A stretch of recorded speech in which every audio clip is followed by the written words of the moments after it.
ನಮಸ್ಕಾರ. ವೇದಿಕ್ ಹಾರ್ಮೋನಿಗೆ ಎಲ್ಲರಿಗೂ ಸ್ವಾಗತ.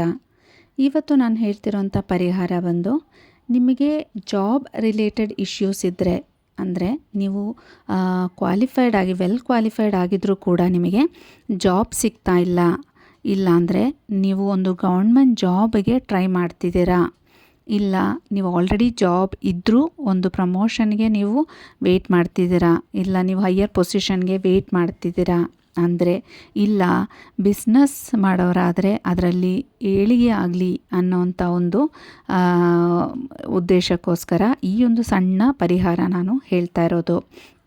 ಎಷ್ಟೋ ಜನ ಸಫರ್ ಮಾಡ್ತಿರೋಂಥ ಪ್ರಾಬ್ಲಮ್ಮೇ ಇವಾಗದು.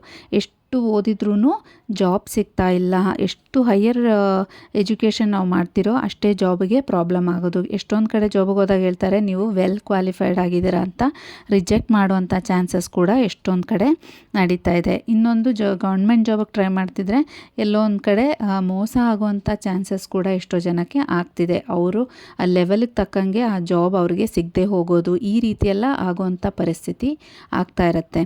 ಸೊ ಇದಕ್ಕೆಲ್ಲ ಒಂದು ಸಣ್ಣದಾದಂಥ ಪರಿಹಾರ ನಾನು ಹೇಳ್ತಿದ್ದೀನಿ, ಆದರೆ ನಿಮಗೆ ಸ್ವಲ್ಪ ತಾಳ್ಮೆ ಕೂಡ ಇದ್ರ ಜೊತೆಯಲ್ಲಿ ಬೇಕಾಗುತ್ತೆ. ಈ ವಿಡಿಯೋಗೆ ಹೋಗೋಕ್ಕೆ ಮುಂಚೆ ಒಂದು ವಿಷಯ ನಾನು ಹೇಳಬೇಕು ನಿಮಗೆ ಅಂದರೆ ಈ ವಿಡಿಯೋ ನೋಡ್ತಿರೋ ಒಬ್ರಿಗೋಸ್ಕರನೇ ಇದು. ಯಾಕೆ ಅಂದರೆ ಇದು ಒಂದು 3 days ಬ್ಯಾಕ್ ನಾನೊಂದು ವಿಡಿಯೋ ಮಾಡಿದ್ದೆ. ಆ ವಿಡಿಯೋ ಹಾಗೆ ಆ ಕಂಟೆಂಟ್ ಏನಿರುತ್ತೋ ಅದನ್ನು ಹಾಗೇ ಕಾಪಿ ಮಾಡಿದ್ದಾರೆ ಅವರು. ಕಾಪಿ ಮಾಡಿರೋದು ತಪ್ಪು ಅಂತ ನಾನು ಹೇಳ್ತಿಲ್ಲ, ಆದರೆ ಅದರಲ್ಲಿ ಹೇಳಿರುವಂಥ ವಿಚಾರ, ಈ ಪ್ರತಿಯೊಂದು ವಿಡಿಯೋ ಮಾಡಬೇಕಾದ್ರೂ ಒಂದು ಉದ್ದೇಶ ಇಟ್ಕೊಂಡು ನಾನು ಕೆಲವೊಂದು ವಿಷಯನ ಹೇಳಿರ್ತೀನಿ. ಹಾಗೆ ಈ ವಿಡಿಯೋಗಳನ್ನ ಮಾಡೋಕ್ಕೆ ಮುಂಚೆ ನಾನು ಹೇಳುವಂಥ ಪರಿಹಾರ ಯಾರ್ಯಾರು ಟ್ರೈ ಮಾಡ್ತಿದ್ದಾರೋ ಅವರಿಗೆ ಆ ವಾರಾಹಿ ತಾಯಿ ಅದೊಂದು ಪಾಸಿಟಿವ್ ರಿಸಲ್ಟ್ ಕೊಡಲಿ ಅಂತ ತಾಯಿಯನ್ನು ಬೇಡ್ಕೊತಾ ನಾನೊಂದು ಪ್ರತಿಯೊಂದು ವಿಡಿಯೋನೂ ನಾನಿಲ್ಲಿ ಮಾಡಿರ್ತೀನಿ. ಅದಕ್ಕೆ ಅದರದ್ದೇ ಆಗಿರುವಂಥ ಶಕ್ತಿ ಕೂಡ ಇರುತ್ತೆ.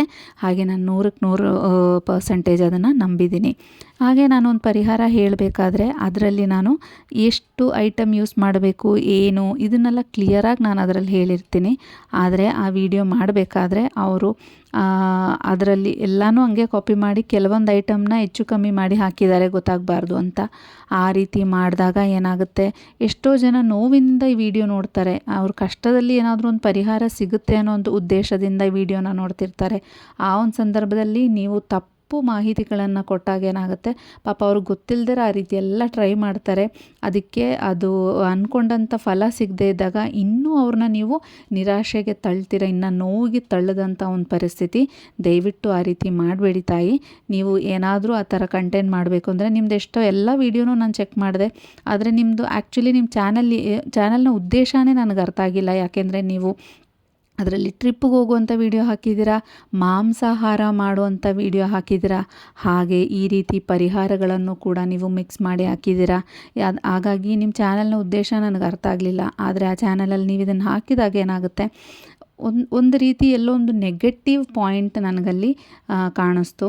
ಸೊ ಇದು ನನ್ನ ಸಬ್ಸ್ಕ್ರೈಬರೇ ಯಾರೋ ಒಬ್ರು ಹೇಳಿದ್ರು, ಮೇಡಮ್ ನೋಡಿ ನೀವು ಹಾಕಿದ ಮೇಲೆ ಈ ಥರ ಇವರು ಇದೇ ಸೇಮ್ ಹಾಕಿದ್ದಾರೆ, ಆದರೆ ಇದು ಈ ರೀತಿ ಹೇಳಿದಾರಲ್ವ ಏನು ಎತ್ತ ಅಂತ ನನ್ನ ಕೇಳಿದರು. ಹಾಗಾಗಿ ನನಗೆ ಈ ವಿಡಿಯೋ ಬಗ್ಗೆ ನನಗೆ ಗೊತ್ತಾಯಿತು. ಆದರೆ ತಪ್ಪು ಅಂತ ಹೇಳ್ತಿಲ್ಲ, ಕಂಟೆಂಟು ನಿಮಗೆ ಬೇಕಾದರೆ ನೀವು ತಗೊಳ್ಳಿ. ಆದರೆ ಏನಾಗುತ್ತೆ ಅಂದರೆ ನೀವು ತಪ್ಪು ಮಾಹಿತಿಗಳನ್ನು ಕೊಡೋದು ಜನಗಳಿಗೆ ತೊಂದರೆ ಆಗುತ್ತೆ. ದಯವಿಟ್ಟು ಈ ರೀತಿ ಎಲ್ಲ ಮಾಡೋಕ್ಕೆ ಹೋಗಬೇಡಿ ಅಂತ ಹೇಳ್ತಾ ಈ ವಿಡಿಯೋಗೆ ಹೋಗೋಣ. ಈಗ ಈ ಶ್ಲೋಕದ ಬಗ್ಗೆ ನಾನು ಹೇಳಿದೆ, ಯಾಕೆಂದರೆ ಇದು ತುಂಬ ಇಂಪಾರ್ಟೆಂಟ್ ಆಗಿರುತ್ತೆ. ಎಷ್ಟೋ ಜನಕ್ಕೆ ಇದರಿಂದ ಪರಿಹಾರ ಸಿಕ್ಕಿದೆ, ಹಾಗಾಗಿ ಇದನ್ನು ನಾನು ಹೇಳ್ತಿದ್ದೀನಿ. ಈ ಶ್ಲೋಕಕ್ಕೆ ಹೋಗೋ ಮುಂಚೆ ಈ ಶ್ಲೋಕ ನೀವು ಎಷ್ಟು ಸರಿ ಹೇಳಬೇಕು, ಯಾವ ಥರ ಹೇಳಬೇಕು, ಹಾಗೆ ನೀವು ಯಾವ ಥರ ಸ್ಟಾರ್ಟ್ ಮಾಡಬೇಕು ಈ ಒಂದು ಪೂಜೆನ ಅಂತ ನಾನು ಹೇಳ್ತೀನಿ. ಅದಕ್ಕೂ ಮುಂಚೆ ನಿಮಗೆ ಒಂದು ಡೌಟ್ ಇರುತ್ತೆ, ಇದು ಯಾರ್ಯಾರು ಮಾಡ್ಬೋದು, ಇದು ಯಾರಿಗೆ ಜಾಬ್ ಬೇಕೋ ಅವರೇ ಮಾಡಬೇಕಾ? ಆ ರೀತಿಯೆಲ್ಲ ಏನೂ ಇಲ್ಲ. ಹೆಣ್ಣು ಮಕ್ಕಳು ಮಾಡ್ಬೋದು, ಗಂಡು ಮಕ್ಕಳು ಮಾಡ್ಬೋದು. ಅಂದರೆ ನಿಮಗೆ ಜಾಬ್ ಸಿಗೋಕ್ಕೋಸ್ಕರ ನೀವು ಮಾಡ್ಬೋದು.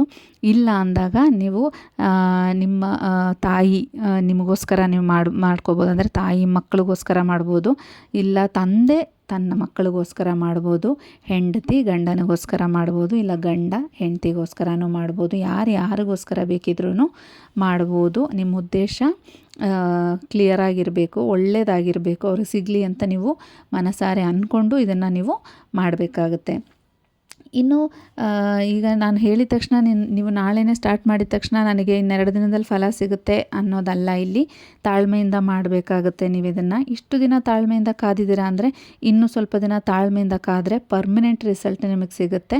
100% ರಿಸಲ್ಟ್ ಸಿಗುತ್ತೆ ಅನ್ನೋ ಒಂದು ಇದು ರಿಸರ್ಚ್ ಮೇಲೇ ನಾನು ಇದನ್ನು ಹೇಳ್ತಿರೋದು. ಹಾಗಾಗಿ ಖಂಡಿತ ನಿಮಗೆ ಸಿಗುತ್ತೆ. ಸ್ವಲ್ಪ ತಾಳ್ಮೆ ತಗೊಳ್ಳಿ ಅಷ್ಟೇ ನಾನು ಹೇಳ್ತಿರೋದು.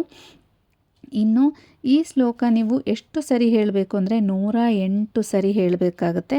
ಹಾಗೆ 108 ದಿನ ಹೇಳಬೇಕಾಗುತ್ತೆ. ಈಗ ನಿಮಗೆ ಎಷ್ಟೋ ಜನಕ್ಕೆ ಅನ್ಸುತ್ತೆ, ಅಯ್ಯೋ 108 ದಿನ ಅಂದರೆ ಆಲ್ಮೋಸ್ಟ್ 4 ತಿಂಗಳ ಹತ್ರ ಆಯ್ತಲ್ಲಪ್ಪ ಅಂತ.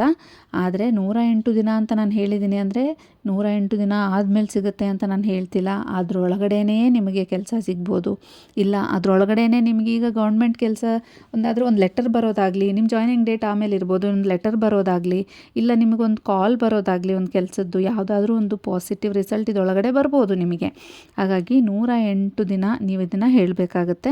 ಅಕಸ್ಮಾತ್ 108 ದಿನಕ್ಕೆ ಮುಂಚೆ ಅಂದರೆ ಕೆಲವರಿಗೆ 50 ದಿನ ಹೇಳಿದ ತಕ್ಷಣ ಜಾಬ್ ಸಿಗುತ್ತೆ. ಆವಾಗ ನೀವು ಇದನ್ನು ಬಿಟ್ಬಿಡೋ ಹಾಗಿಲ್ಲ. 108 ದಿನ ನೀವೇನು ಒಪ್ಕೊಂಡಿದ್ದೀರೋ ಅದನ್ನು ನೀವು ಕಂಟಿನ್ಯೂಸ್ ಆಗಿ 108 ಡೇಸ್ ನೀವು ಇದನ್ನು ಮಾಡಲೇಬೇಕಾಗತ್ತೆ. ನಂತರ ಮಾಡಬೇಕೋ ಬೇಡವೋ ಅನ್ನೋದು ನಿಮ್ಮ ಇಷ್ಟ. ನೀವು ಅದನ್ನು ತೀರ್ಮಾನ ಮಾಡ್ಕೋಬೋದು. ಇನ್ನು ಇದನ್ನು ಯಾವ ರೀತಿ ನೀವು ಸ್ಟಾರ್ಟ್ ಮಾಡಬೇಕು ಅಂದರೆ ಯಾವಾಗಾದರೂ ಬೆಳಗ್ಗೆ ಆದರೂ ಆಗಲಿ ಇಲ್ಲ ಸಂಜೆ ಆದರೂ ಆಗಲಿ ನೀವು ಇದನ್ನು ಸ್ಟಾರ್ಟ್ ಮಾಡ್ಕೋಬೋದು. ಇವತ್ತು ನನ್ನ ವೀಡಿಯೋ ನೋಡ್ತಿದ್ದೀರಾ ಅಂದರೆ ನಾಳೆಯಿಂದನೇ ನೀವು ಇದನ್ನು ಮಾಡ್ಕೋಬೋದು, ತಪ್ಪೇನಿಲ್ಲ. ಇಲ್ಲ ನೀವು ಶುಕ್ರವಾರದ ದಿನ ಸ್ಟಾರ್ಟ್ ಮಾಡಿದ್ರೂ ಒಳ್ಳೆಯದೇನೆ. ನಾಳೆ ಸ್ಟಾರ್ಟ್ ಮಾಡೋದ್ರಿಂದ ಕೆಟ್ಟದು ಅಂತ ನಾನು ಹೇಳ್ತಿಲ್ಲ. ಶುಕ್ರವಾರ ದಿನ ಸ್ಟಾರ್ಟ್ ಮಾಡಿದಾಗ ಇನ್ನೊಂಚೂರು ವೈಬ್ ಜಾಸ್ತಿ ಸಿಗುತ್ತೆ ಅಷ್ಟೇ. ನೀವು ನಾಳೆಯಿಂದಾದರೂ ಶುರು ಮಾಡ್ಬೋದು. ಇದಕ್ಕೆ ಸಪ್ರೇಟ್ ದಿನ ಆ ಥರ ಎಲ್ಲ ಏನೂ ಇಲ್ಲ. ಹಾಗೆ ನಾನು ಹೇಳಿದಾಗೆ ಇದು ಹೆಣ್ಮಕ್ಳು ಗಂಡ್ಮಕ್ಳು ಎಲ್ಲರೂ ಮಾಡ್ಬೋದು. ಈಗ ಒಂದು ಅನುಮಾನ ನಿಮಗೆ ಬರುತ್ತೆ, ಹೆಣ್ಮಕ್ಳು ಮಾಡುವಂಥ ಪರಿಸ್ಥಿತಿಯಲ್ಲಿ ಮುಟ್ಟಾದಾಗ ಪೀರಿಯಡ್ಸ್ ಟೈಮಲ್ಲಿ ನಮಗೆ ಸ್ಟಾಪ್ ಮಾಡಬೇಕಾ, ಈ 108 ಡೇಸ್ ಏನಾದರೂ ಬ್ರೇಕ್ ಆಗುತ್ತಾ? ಆ ರೀತಿ ಏನೂ ಇಲ್ಲ. ನೀವು ಇದನ್ನು ಕಂಟಿನ್ಯೂ ಮಾಡ್ಕೊಂಡು ಹೋಗ್ಬೋದು. ನಾನು ಇದು ಹೇಗೆ ಮಾಡಬೇಕು ಅಂತ ಹೇಳಾದ್ಮೇಲೆ ನಿಮಗೆ ಗೊತ್ತಾಗ್ಬಿಡುತ್ತೆ. ಸೊ ಇದನ್ನು ನೀವು ಕಂಟಿನ್ಯೂ ಮಾಡ್ಕೊಂಡು ಹೋಗ್ಬೋದು. ಯಾವುದೇ ರೀತಿ ಬ್ರೇಕ್ ಮಾಡಬಾರ್ದು ನೀವು. ಆ ಒಂದು ಉದ್ದೇಶದಿಂದನೇ ನಾನು ಹೇಳ್ತಿರೋದು. ಬ್ರೇಕ್ ಮಾಡಿದ್ರೆ 108 ದಿನ ನೀವು ಕಂಟಿನ್ಯೂಸ್ ಆಗಿ ನೀವು ಹೇಳಬೇಕಾಗುತ್ತೆ. ಅದು ಯಾರಾದರೂ ಓಕೆ, ತಂದೆ ತಾಯಿ ಆದರೂ ಮಕ್ಳಿಗೋಸ್ಕರ ಮಾಡೋದಾದರೂ ಓಕೆ, ಇಲ್ಲ ಗಂಡ ಹೆಂಡತಿ ಯಾರಿಗೋಸ್ಕರ ಮಾಡೋದಾಗಲಿ, ಇಲ್ಲ ನಿಮಗೆ ನೀವು ಮಾಡ್ತಿದ್ರು ಯಾರಿಗೋಸ್ಕರ ಬೇಕಿದ್ರೂ ಈ ರೀತಿ ಮಾಡ್ಕೋಬೇಕಾಗುತ್ತೆ.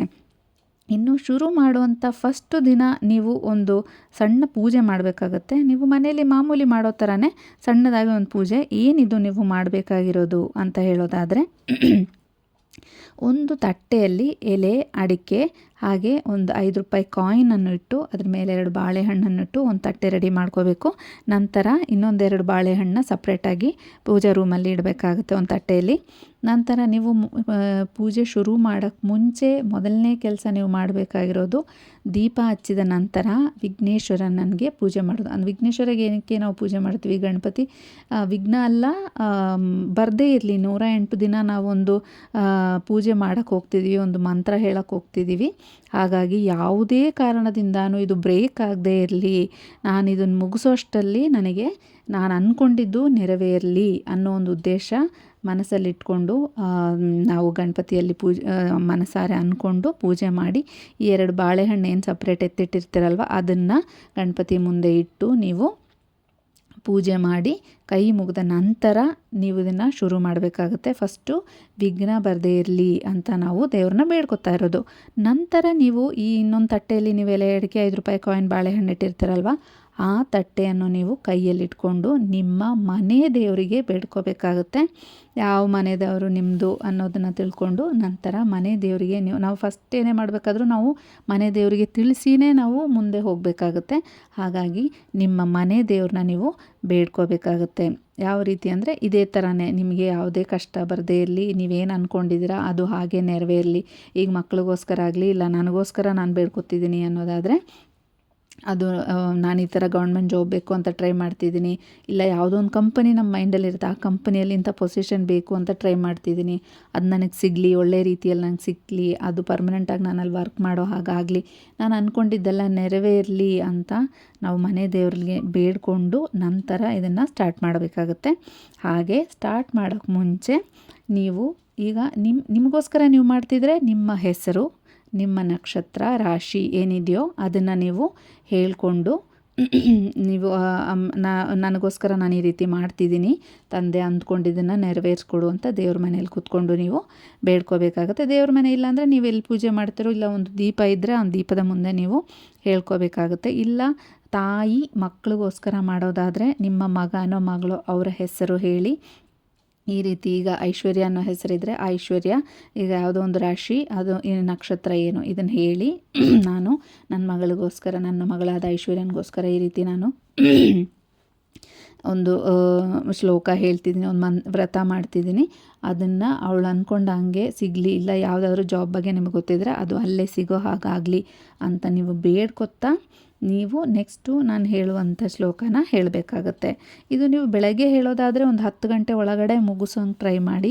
ಅದಾದಮೇಲೆ ಹೇಳಕ್ಕೆ ಹೋಗಬೇಡಿ. ಸಂಜೆ ಆದರೆ ಒಂದು 6:30 ಒಳಗಡೆ ಈ ಮಂತ್ರ ಹೇಳೋಕ್ಕೆ ಟ್ರೈ ಮಾಡಿ. ಅದರೊಳಗಡೆಗೆ ನೀವು ಸ್ಟಾರ್ಟ್ ಆದರೂ ಅಟ್ಲೀಸ್ಟ್ ಮಾಡಿದರೆ ಸಾಕು.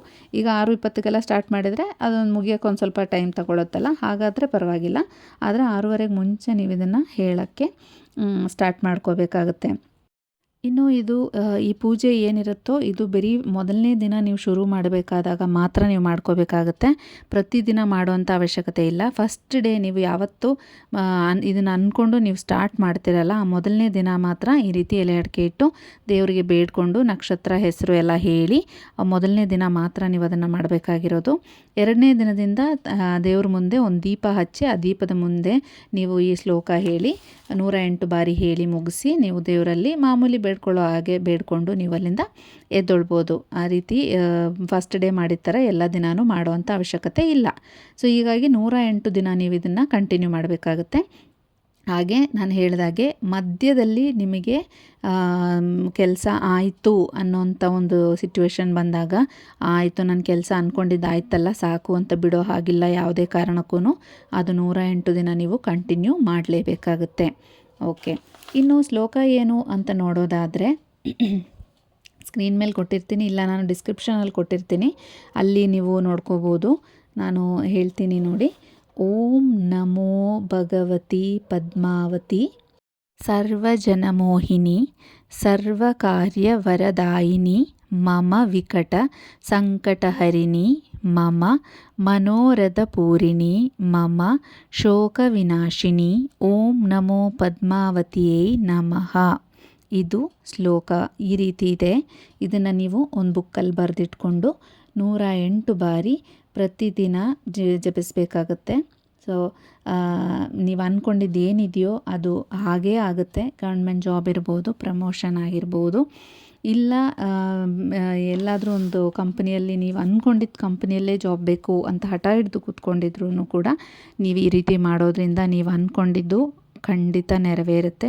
ಇನ್ನು ಈ ವಿಡಿಯೋ ನೋಡ್ತಿರೋರು ಯಾರ್ಯಾರು ಜಾಬ್ಗೋಸ್ಕರ ಹುಡುಕ್ತಾ ಇರೋರಾಗಲಿ, ಯಾರ್ಯಾರು ನಾಳೆಯಿಂದ ಈ ವ್ರತ ಮಾಡಬೇಕು ಅಂದ್ಕೊಂಡಿದ್ದೀರೋ ಎಲ್ಲರಿಗೂ ನೀವು ಅಂದ್ಕೊಂಡಂಗೆ ಆಗಲಿ, ನೀವು ಅಂದ್ಕೊಂಡಿದ್ದು ಜಾಗದಲ್ಲೇ ಕೆಲಸ ನಿಮಗಾಗಲಿ ಅಂತ ವಾರಾಹಿ ತಾಯಿಯಲ್ಲಿ ನಾನು ಬೇಡ್ಕೊತಾ, ಈ ವಿಡಿಯೋ ನಿಮಗೆ ಇಷ್ಟ ಆಗಿದ್ದರೆ ನನ್ನ ಚಾನಲನ್ನು ಸಬ್ಸ್ಕ್ರೈಬ್ ಮಾಡಿ.